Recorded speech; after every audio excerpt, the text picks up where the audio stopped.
ବାଲେଶ୍ୱରର ବିଶିଷ୍ଟ କବି ଡକ୍ଟର ବ୍ରଜନାଥ ରଥ ଓଡ଼ିଆ କାବ୍ୟ କବିତା ରଚନା ଦିଗରେ ଥିଲେ ଜଣେ ସ୍ୱତନ୍ତ୍ର ମର୍ଯ୍ୟାଦାର ଅଧିକାରୀ। ତାଙ୍କର ପ୍ରତ୍ୟେକ କବିତାରେ ଥିଲା ସମାଜବାଦ ଓ ମାନବବାଦର ଉଦାତ୍ତର ସ୍ୱର।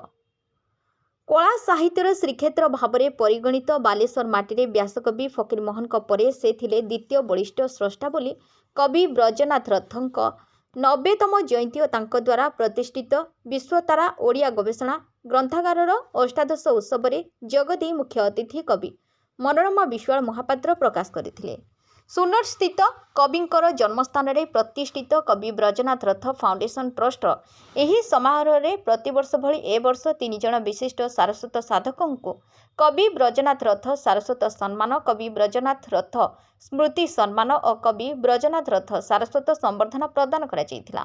କବି ବ୍ରଜନାଥ ରଥ ଓ କବି ଶୁଭେନ୍ଦୁ ମୋହନ ଦାସଙ୍କ ସହ 3ଟି ନିଶ୍ୱାସ ଭଳି କବିତା ସଂକଳନ ସୃଷ୍ଟି କରିଥିବା ବର୍ଷିୟାନ କବି ପ୍ରହ୍ଲାଦ ସତ୍ୟନାରାୟଣ ନନ୍ଦଙ୍କୁ କବି ବ୍ରଜନାଥ ରଥ ସାରସ୍ୱତ ସମ୍ମାନ, ପ୍ରଗତିବାଦୀ କବି ଓ ଜନଜାତୀୟ ଆନ୍ଦୋଳନର ଲେଖକ ବିଜୟ କୁମାର ଉପାଧ୍ୟାୟଙ୍କୁ କବି ବ୍ରଜନାଥ ରଥ ସ୍ମୃତି ସମ୍ମାନ ତଥା କବି ବ୍ରଜନାଥ ରଥଙ୍କ କାବ୍ୟ କବିତାକୁ ଅସମିଆ ଭାଷାରେ ଅନୁବାଦ କରିଥିବା ଆସାମର କାମରୂପ ମହାବିଦ୍ୟାଳୟର ଅଧ୍ୟାପିକା ବିଶିଷ୍ଟ ଅନୁବାଦିକା ଓ ଲେଖିକା ବର୍ଣ୍ଣାଳୀ ଡେକାଙ୍କୁ କବି ବ୍ରଜନାଥ ରଥ ସାରସ୍ୱତ ସମ୍ବର୍ଦ୍ଧନା ପ୍ରଦାନ କରାଯାଇଥିଲା। ପ୍ରତିବର୍ଷ ପରି ଏ ବର୍ଷ ପ୍ରତିଷ୍ଠିତ ସାରସ୍ୱତ ସମ୍ମାନ ଗ୍ରହଣ କରିଥିବା ସାରସ୍ୱତ ପ୍ରତିଭାମାନଙ୍କୁ ନଗଦ 25,000 ଟଙ୍କା, 5,000 ଟଙ୍କା ଓ ଅଙ୍ଗବସ୍ତ୍ର ପ୍ରଦାନ କରାଯାଇଥିଲା।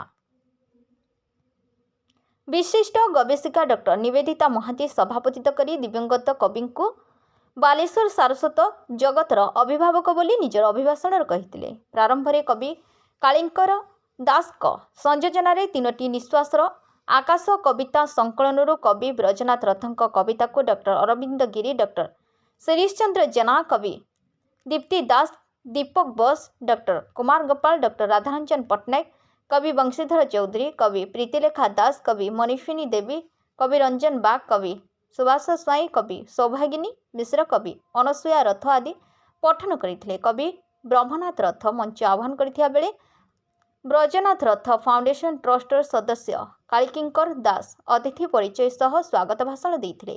ଏହି ଉତ୍ସବରେ ଗାଳ୍ପିକ କାଳୀକିଙ୍କର ପଞ୍ଚମ ଗଳ୍ପ ସଂକଳନ ସୁନରେ ସୁନ ସୁନ ଓ ତ୍ରୈମାସିକ ସାହିତ୍ୟ ପତ୍ରିକା ସ୍ୱପ୍ନଦୀପର ଦ୍ୱିତୀୟ ବର୍ଷ ଦ୍ୱିତୀୟ ସଂଖ୍ୟା ଅତିଥିମାନେ ଲୋକାର୍ପିତ କରିଥିଲେ।